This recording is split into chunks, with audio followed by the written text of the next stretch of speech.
We'll be seeing some isolated thunderstorms overnight. In fact, WVTT's Doppler radar indicating some thunder showers over the past couple of hours. Low tonight, 65 degrees.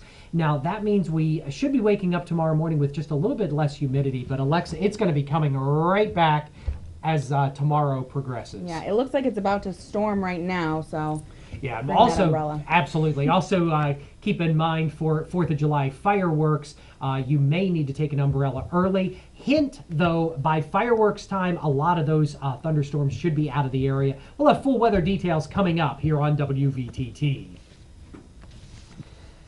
The November presidential election may come down to who wins key battleground states. A new CNN opinion research poll out tonight gives the edge right now to Mitt Romney. Joe Johns has more from the battleground state of Iowa. Even though the president maintains a slight edge in our nationwide polling, it appears to be a different story in the 15 battleground states, including Iowa, where we met this group of young voters at the Court Avenue Restaurant and Brewing Company in Des Moines. Our latest CNN ORC poll indicates Mitt Romney is out to an 8-point 51% to 43% advantage among registered voters in the 15 states we consider in play, the 7 true toss-up states, and the 8 states leaning either toward the president or his Republican challenger. Nick Potabom has supported Romney since the Iowa caucuses and says he sees the candidate's pragmatism as a key selling point. But if you look at his record in terms of his ability in the private sector, as being governor of Massachusetts, there's definitely some interesting insight into his ability just to solve problems. And Barack Obama's had 4 years to solve some problems. I think he's lacked leadership in a lot of direction. And so I think Mitt Romney is just really strong when it comes to just solving problems and being very pragmatic. The news is not all good for the Republican challenger, however. As a presidential election approaches, few things are seen as more important than voter enthusiasm. And the incumbent president seems to have it on his side, at least for now. In March, only 46% of Democrats said they were enthusiastic about voting in November, and now that number is up to 59%, a 13-point increase. I'm very excited for this election, and so I've been really pleased that President Obama's put his neck out on the line for students. For Romney, not so much. Republican enthusiasm has remained almost constant, 52% in March versus 51% now. It's a very different race from the last time Obama and Romney ran for president. I think our generation is less connected with this election than they were in 2008, primarily because in 2008 most of us were first-time voters. The poll also shows that 79% of voters say they've already made up their mind on who they're voting for in November. Anecdotally, here in Iowa, we didn't find anyone who said they were still on the fence. Joe Johns, CNN, Des Moines.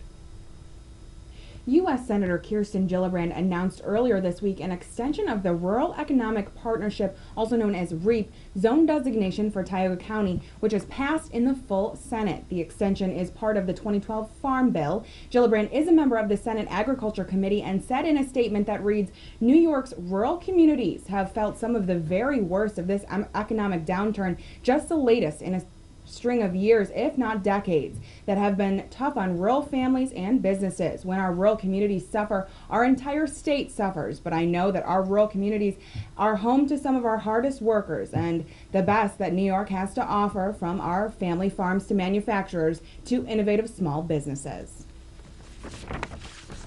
At a press conference this morning, Congressman Tom Reed discussed Obama's care's negative impact on job growth. Reed says the Affordable Care Act negatively impacts the local economy because the law will require one of the largest tax increases on individuals and businesses in history. Reed says small businesses, which create 2 out of every 3 new jobs, will be hit particularly hard. UN Secretary General Ban Ki-moon is praising the Syria transition plan approved over the weekend by world diplomats in Geneva. But Human Rights Watch is demanding the transition plan address human rights abuses in Syria. The group is documenting alleged detention facilities it says are being run by Syrian intelligence agencies. CNN's Ivan Watson with more. Basatil Rea, Dulab, Falaka, Arabic names for torture techniques that former prisoners and security officers say are systematically used by government security forces across Syria. We have documented the use of torture in 27 detention facilities scattered across Syria. And what we've found is that torture is widespread and systematic. A new report published by the group Human Rights Watch maps out dozens of detention facilities where prisoners say they've been routinely tortured. Human Rights Watch is calling it the Torture Archipelago. It is a network of torture center, of torture chambers that the authorities are using to intimidate, to punish people who dare to oppose the government. Human Rights Watch interviewed scores of torture victims, some of whom were only children. ثالث مرة أخذونا على التحقيق مرة ثالثة آخر مرة أبغوا لي أضفري كان معهم كماشة يمكن مفك أو شيء.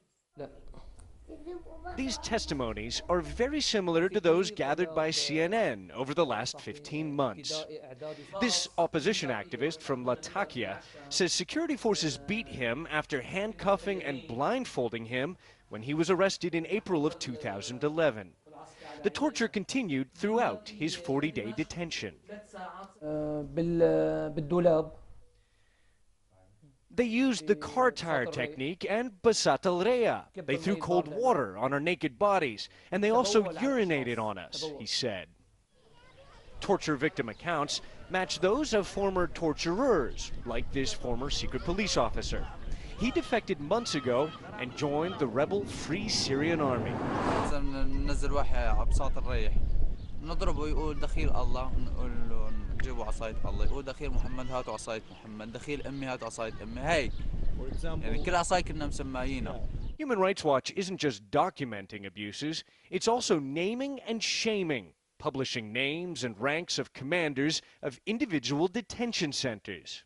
By indicating the names and identifying the people responsible for these detention facilities, we're really putting them on notice that somebody will have to answer for these violations. Violations that the Syrian government routinely denies. But the evidence being gathered in reports like this one by Human Rights Watch is being prepared for that day when the dust finally settles in Syria, a day when many hope those accused of crimes against humanity will be brought to justice before an international court of law. Ivan Watson, CNN, Istanbul. More of the 6 o'clock report next here on News Channel 25 WVTT.